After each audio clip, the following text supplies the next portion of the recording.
I've been working for days. Yeah, I've been working for miles. I won't stop until I'm dead. Like I was born in the wild.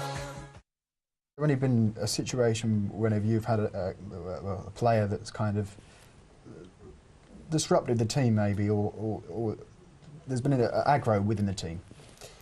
I think I've been fairly lucky. Most of the import players that I've brought in at professional level have been very professional. I haven't really had too many problems with players. When things like that do happen, like John said, it's very difficult, and sometimes you have to make tough decisions. But that's what coaching's sometimes about. What about in cheerleading, Sophie? I'm sure there's been some fallouts there with the girls. Put 20 girls in a room together, they're going to find something to argue about, whether that's who stole whose fake tan or something like that. Always. But no, surprisingly, we've got a really, really close-knit team at the moment. Everyone's such good friends. You do get your little groups, but it's never anything to the point where we wouldn't be able to, because we're all there doing something we love. When it comes to dancing, we all sort of muck in together and we go, get over it, argue about it afterwards, because we're here to dance. And it's never been too drastic. It's affected us that much. Good stuff. How do you reckon that John's done at Cheshire? He seems to have got them playing reasonably well, apart from the last 2 games. 10-game winning streak, 11-game winning streak. Very impressive. I'll be honest, I haven't watched a great deal of EBL this year, so Joe's probably played against them a couple of times, so he probably knows. Have you found that? They're a tough team to play. They've always been a tough team, and I think he's getting a lot out of them. And you can't say anything bad about a 10-game winning streak. Obviously, they've stumbled the last couple of games, but like he said, could be just due to the Christmas break. They're a strong team, and like he said, it's hard to beat anyone in this league. So they've got a good chance at making a run. Do you think, obviously we talked about the awkward situations that have had with player departures. Do you think it's a competitive game, so there's always going to be a combustible element? I think definitely there's always that combustible element, but with player departures, I just think it's something that is hard to deal with regardless of how it happens, whether it is a basketball matter or it is a off-the-court matter. It's always hard to deal with. You never really want to deal with it publicly, and it's just part of the game, like you said.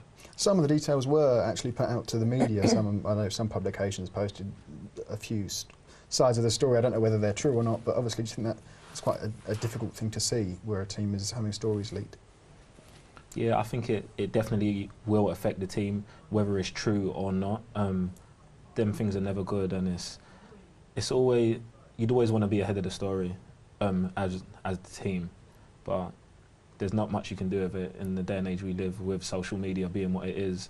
It's hard to avoid that kind of stuff. You mentioned social media. I don't know whether maybe Barking Abbey have a social media policy, or is that something they just leave up to?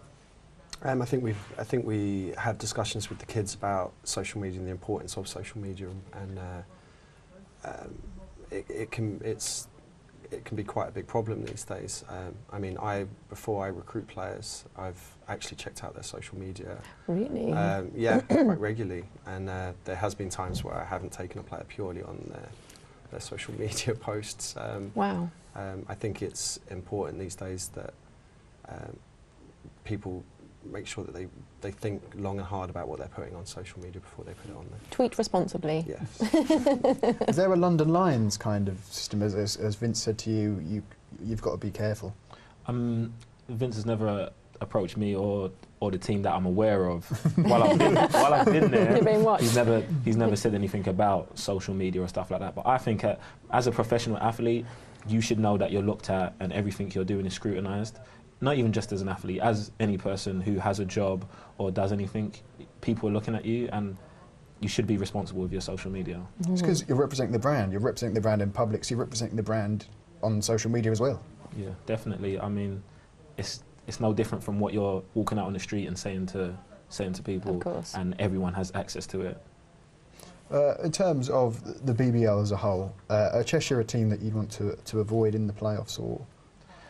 I think the best way to go is to not try and avoid anybody, is to take on whoever you get placed. The whole season you're going to play these teams, you're going to get a bead on them. I think you plan for whoever you get and you go out at full force.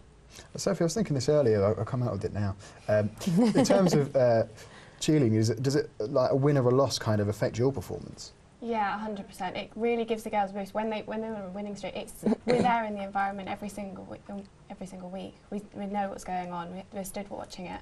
You can't escape from that, and we're around it all the time. So, and it really gives the girls a boost. If we win, they get such a buzz from it because it's around. You can't escape from it when you're there, because especially at the Copper Box, it's so huge. It's such a good atmosphere. So yeah, it really gives the girls a boost. They come into training 2 days later and they're just ready to go for the next one. They're like, right, next routine, let's do it again. Brilliant. So yeah. Is there maybe a game where that you remember as that was such a great performance that it really helped us? There was, I can't remember exactly which game it was, but it was towards the end of the season last year, and Lions were doing really well. And there was a point where 2 of the girls, they came off, and we all we'd been screaming, like cheering, obviously. We all came off and we were like, I think I'm losing my voice. So it's like kind of, we just get so much passion into it, because it's such a fast-paced game. You can't not get excited about it. Oh. Does that have an impact on your performance, the cheerleaders? I don't know if it has a direct impact on. It shouldn't have a direct impact on our performance, but I do think they are a big catalyst. It's the difference between the other team goes on a 12-point run, the crowd might be a little bit deflated. The cheerleaders can then show how worth they are. We've just got to head to a break there. Sorry to interrupt you, Joe. We'll be back after the break talking more.